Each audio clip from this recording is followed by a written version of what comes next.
Hi, my name is Michael from Riverbottom Butterflies. I'm going to be showing you how to move your chrysalis into your net and address any common issues of the chrysalis.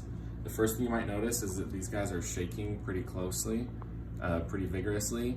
That's something that they do naturally to deter predators. If it scares you, that means it's doing your job, but it doesn't mean they're about to emerge. It doesn't mean they're in pain. It just means they're wiggling to try and scare something away.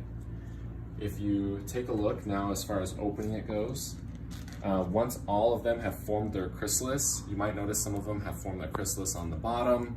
They might have fallen after forming on the top. Either way, these guys most of the time are totally fine. If there's any that are hanging out or late, if you can tell that they're just a few days behind or a day or two behind, wait until all of them have formed their chrysalis.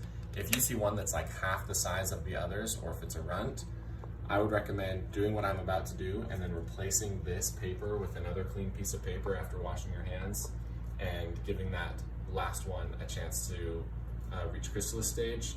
But if it doesn't get to that point, that's just part of nature. They don't always make it. So if you come and look as far as the process,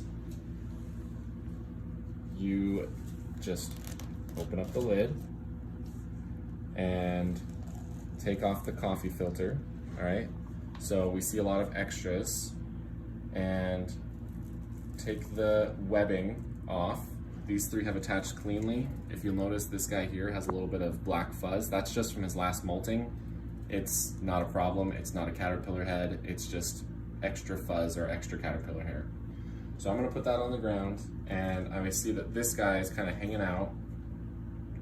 He's the one shaking a lot, so I'm just gonna grab him very gently, and you'll see he's shaking a whole bunch, right?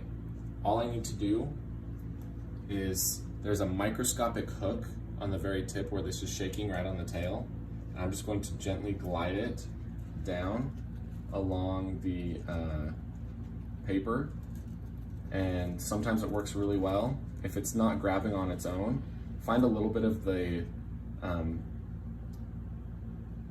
what's this called? Silk.